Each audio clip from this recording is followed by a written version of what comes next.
advantage of the pendulum principle, be on this side of the ankle point, feet opposite from head.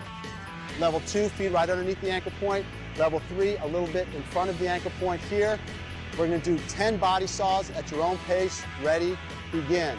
Once again, everything focuses on a nice strong core. So core is turned on, glutes are turned on, squeeze, squeeze, squeeze, squeeze. Quads are turned on, and you're just pushing yourself back to give yourself a little bit of lever arm that has to challenge that core. Move as slow and controlled as you need to be. As you come forward, don't let the spine round. Stay tight, tight here. Bring it forward, tight, tight, try those hips. Don't let the back round as you come forward. Back stays nice and flat. Come forward with a nice flat back, that's better. Make sure you get 10 good reps. Level 1, level 2 are on their forearms. Level 3 gets a big challenge here, pulling those shoulder blades down and back and doing that body saw from the hands. Center of gravity is higher from his base of support.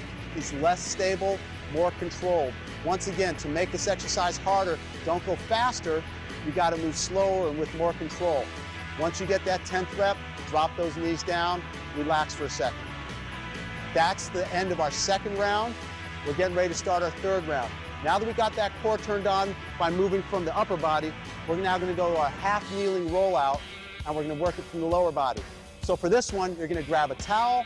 You can take a t-shirt and ball it up because we want to put it underneath that knee so you have a little bit more control in that grounded leg. So this movement's going to map to any time you would have to shovel or put something up on a shelf or even climbing in or a low crawl. Once again, we're going to take advantage of our pendulum principle here.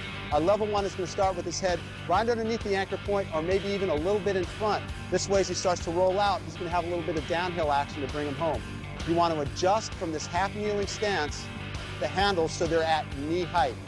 So all our athletes are going to start with their right knee down. We're going to have that right toe tucked underneath and back so we get a little bit of mobility work into that ankle. You're going to have a nice straight line going ear, shoulder, hip, knee to that grounded side, and both hands are inside of that left leg.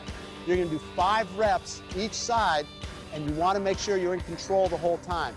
So before we start, just like we did with the lunge, make sure core's turned on, glutes are turned on, hips are square, and you're going to try and keep those hips and that knee facing forward as we go into it, 5 reps each side. Go ahead and start.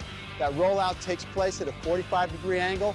Level 1, because he's on this side of the ankle point, has some assistance coming back. As you roll out here, core stays turned on. Notice those hips are staying square and the knees are fine there. And level 3, as he walks out, he's actually going to drop down into a little bit of a tricep press and bring himself back up. Now we're going to combine core stability with hip mobility. As you roll out, you're going to feel a nice stretch into that front inner thigh and